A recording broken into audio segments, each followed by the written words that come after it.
Russians withdrawing from Kherson, and it doesn't look like it's going well. But first, this is Crisis Report here, and if you want to keep these reports coming, please subscribe and also like this video. We will keep you up to date on what is going on around the world as best we can. Right. Well, I saw this post that from Havoc6 over on Twitter. They got me digging a little deeper. It says phone signals from Russians escaping Kherson. Right.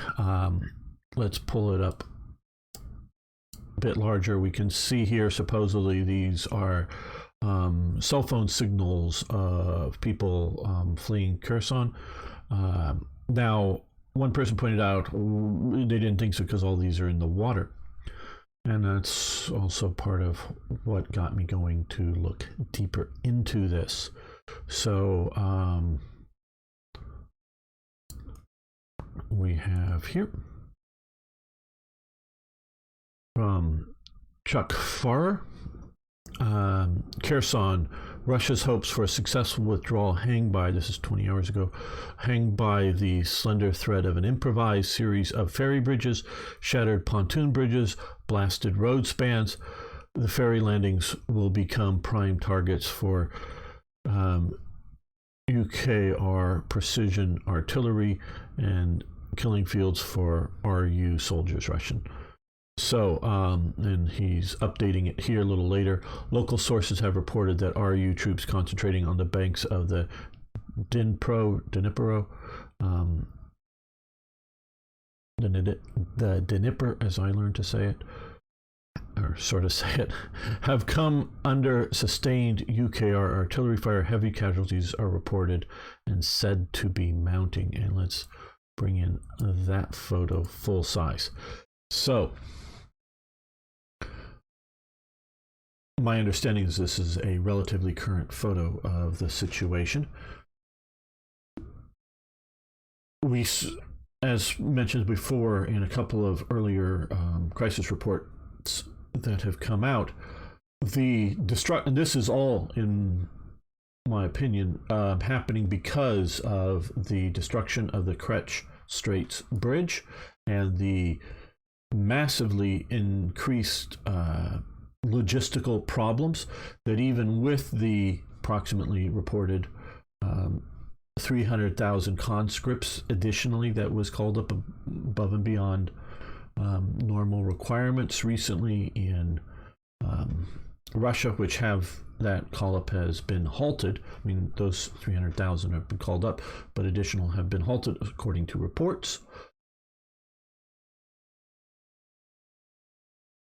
That, if you just throw in, say, 50,000 troops into Kherson and the region north of it, come this winter, that could just be a detriment, meaning trying to feed all of them, trying to give them ammunition for their AKs to shoot, all of that stuff, would be worse than not having them there, even if they were good soldiers, even if.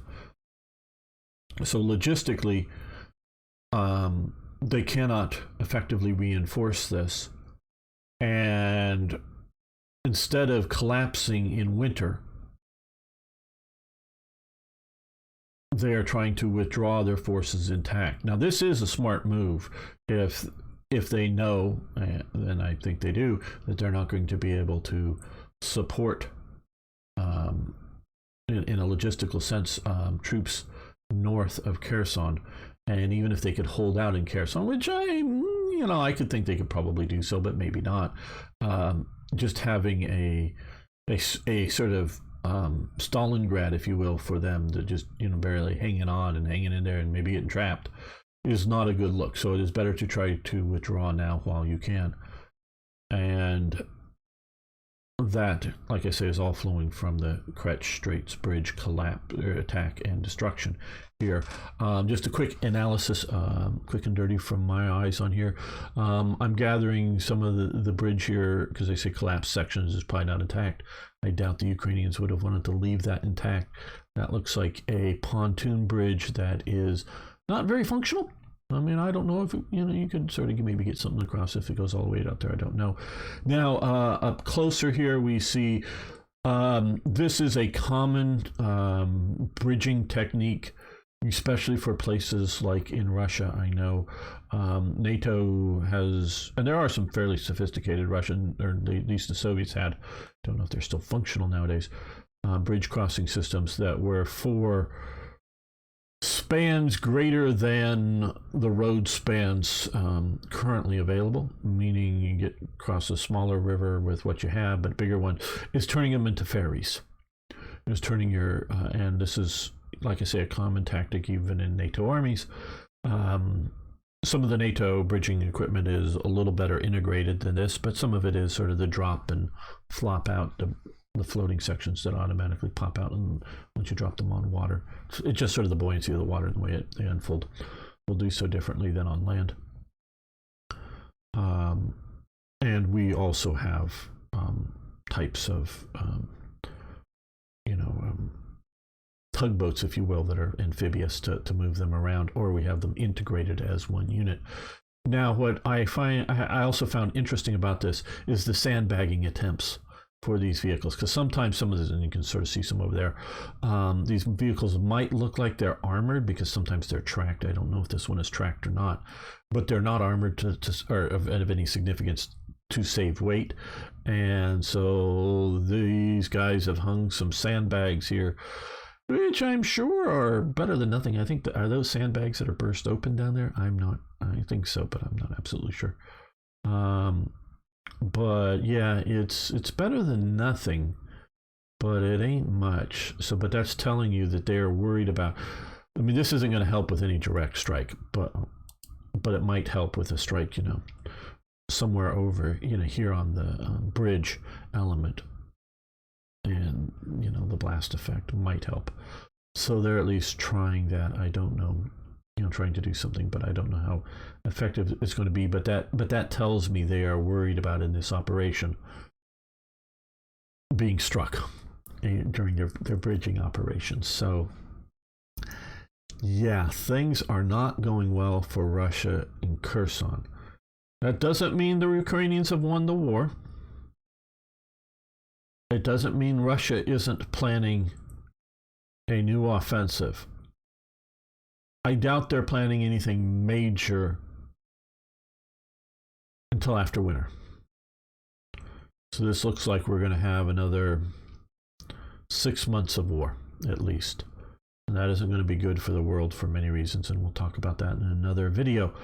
Winter is coming. Winter, particularly food, is going to be harsh on a lot of the world. I know some of the people are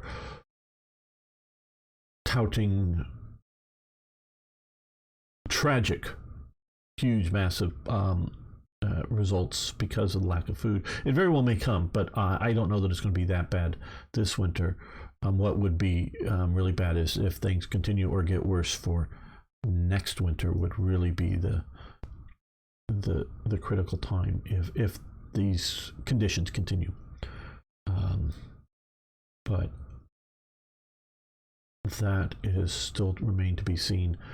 And I don't think Russia has given up on its goal of integrating Ukraine into the Russian sphere of influence of whatever that's going to look like. They've not given up on that yet. So, thank you. I hope this was informative. Remember to subscribe and like if you want to continue getting these reports.